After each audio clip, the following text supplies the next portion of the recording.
हमारी आज की कहानी बदनसीब माँ। हेलो माँ, मैं राजू बोल रहा हूँ। कैसी हो माँ? मैं ठीक हूँ बेटा। ये बताओ तुम और बहू दोनों कैसे हो? हम दोनों ठीक हैं माँ। आपकी बहुत याद आती है। अच्छा सुनो माँ, मैं अगले महीने इंडिया आ रहा हूँ तुम्हें लेने। क्या? हाँ माँ, अब हम सब साथ ही रहेंगे। नीतू कह रही थी माँ को अमेरिका ले आओ, वहाँ अकेली बहुत परेशान हो रही होंगी। हेलो, सुन रही हो माँ? हाँ हाँ बेटे। बूढ़ी आंखों से खुशी की अश्रुधारा बह निकली। बेटे और बहू का प्यार माँ की नस नस में दौड़ने लगा।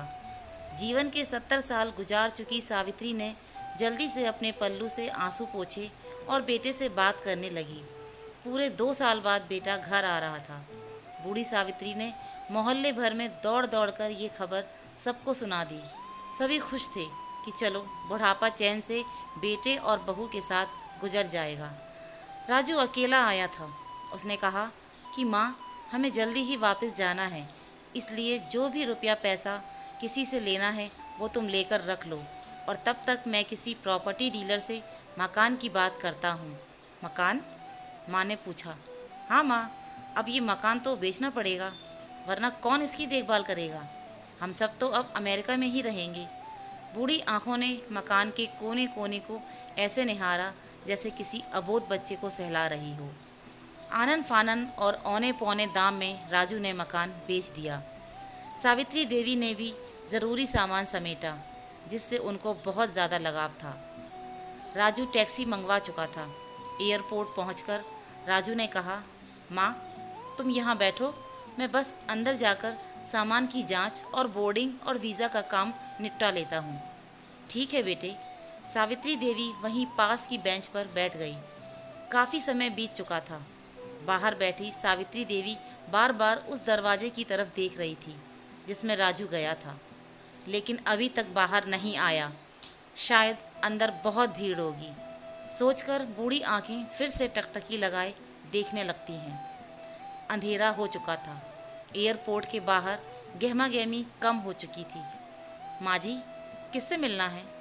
एक कर्मचारी ने वृद्धा से पूछा। मेरा बेटा अंदर गया था टिकट लेने, वो मुझे अमेरिका लेकर जा रहा है, सावित्री देवी ने घबराकर कहा। लेकिन अंदर तो कोई पैसेंजर नहीं है। अमेरिका जाने वाली फ़्लाइट तो दोपहर में ही चली गई। क्या नाम था आपके बेटे का? कर्मचारी ने सवाल किया। राजू। सावित्री के चेहरे पर चिंता की लकीरें उभर आईं। वो कर्मचारी अंदर गया और कुछ देर बाद बाहर आकर बोला, माँ जी, आपका बेटा तो अमेरिका जाने वाली फ़्लाइट से कब का जा चुका है। क्या? वृद्धा की आंखों से आंसुओं का सैलाब फूट पड़ा। बूढ़ी माँ का रोम रोम कांप उठा। किसी तरह वो वापस घर पहुँची, जो अब बिक चुका था। रात में घर के बाहर वो चबूतरे पर ही सो गई। सुबह हुई तो दयालु मकान मालिक ने एक कमरा रहने को दे दिया। पति की पेंशन से घर का किराया और खाने का काम चलने लगा। समय गुजरने लगा। एक दिन मकान मालिक ने वृद्धा से पूछा, माँ जी, क्यों ना आप अपने किसी रिश्तेदार के यहाँ चली जाएं? आपकी उम्र भी बहुत हो गई है, आप अकेली कब तक रह पाएंगी? तो उस माँ ने उस मकान मालिक से कहा, हाँ, चली तो जाऊं, लेकिन अगर कल को मेरा बेटा आया तो यहाँ फिर कौन उसका ख्याल रखेगा? माँ की बात सुनकर मकान मालिक की रूह कांप गई और उसकी आंख से आंसू आने लग गए। उसने उस माँ को नमन किया और कहा, कितनी बदनसीब है ये माँ जिसका ऐसा बेटा है, और कितना खुश नसीब है वो जालिम बेटा जिसकी ऐसी माँ है। तो दोस्तों, उम्मीद है आपको ये कहानी बहुत पसंद आई होगी। कहानी पसंद आई है तो प्लीज़ कहानी को लाइक, शेयर व चैनल को सब्सक्राइब ज़रूर करें। मिलते हैं ऐसी एक नई कहानी के साथ। धन्यवाद।